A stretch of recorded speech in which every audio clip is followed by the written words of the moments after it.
రుచికరమైన భోజన పదార్థములు ఉన్నను కలహముతో కూడి ఉండిన ఎంత నుండుట కంటే నెమ్మది కలిగి ఉండి వట్టి రొట్టె ముక్క తినుట మేలు. చూడండి, నెమ్మది కలిగి ఉండి వట్టి రొట్టె ముక్క తినడం మేలంట. అసలు ఏం తిండి లేకపోయినా పర్వాలేదు, చిన్న రొట్టె ముక్క దొరికినా చాలు. ఎంత బాగుందో చూడండి మాట. నెమ్మది లేని చోట, కలహంతో ఉన్న చోట ఇది ఆ ఇంట్లో ఉండి, ఆ ఇంట్లో ఉండి అంటే ఆ ఇల్లు కలహం కాదు, ఆ ఇంటి దోషం కాదు. చాలామంది ఇల్లుని చూడగానే మా ఇంట్లో ఏదో సమస్య అండి, ఏదో ఇబ్బంది అండి అని అంటే అది నువ్వు అవ్వచ్చు, నీ ఇంట్లో మిగిలిన వాళ్ళు అవ్వచ్చు, ఎవరైనా అవ్వచ్చు. వాస్తు సెట్ చేయాల్సింది ఎవరికైనంటే నీ ఇంట్లో నీ భార్య వాస్తు సెట్ చేయాలి, లేకపోతే నీ ఇంట్లో నీ భర్త వాస్తు సెట్ చేయాలి.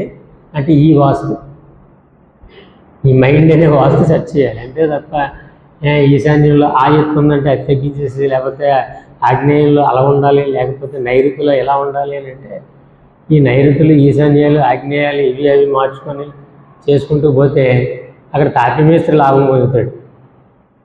చెప్పిన వాడికి డబ్బులు ఇస్తావు, వాస్తు చెప్పిన వాడికి డబ్బులు ఇస్తావు, వాడు లాభం పొందుతాడు, నేను భయపెట్టి సంపాదించుకుంటాడు. అదేవిధంగా తాపి మేస్త్రికి నాకు డబ్బులు వస్తాయి. మరి వాళ్ళు బతకాలి చక్కగా. ఇల్లు కట్టేసిన తర్వాత మళ్ళీ పక్కన ఎరగొట్టి మళ్ళీ ఇంకోటి కట్టాలి, కడితే వాళ్ళకి డబ్బులు వస్తాయి. వాస్తు అనేది ఈ కనపడే ఇంటిని మార్చడం కాదు, ఈ ఇంటిలో ఉన్న దోషాలు ఈ ఇంటిని మార్చడం కాదు. నీ ఇంట్లో ఉన్న నీ పిల్లలు అవ్వచ్చు, నీ భార్య అవ్వచ్చు, నీ భర్త అవ్వచ్చు, లేకపోతే నీ బంధువులు, నీ ఇంట్లో ఉన్న మిగిలిన వాళ్ళు అవ్వచ్చు, వీళ్ళు వాస్తు సరిగ్గా లేదనమాట.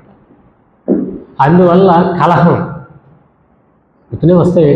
ఇల్లు ఏమైనా గొడవ పెట్టుకుంటుందా మనతో? చెప్పండమ్మా, ఏదో ఇల్లు గొడవ పెట్టుకుంటుందా?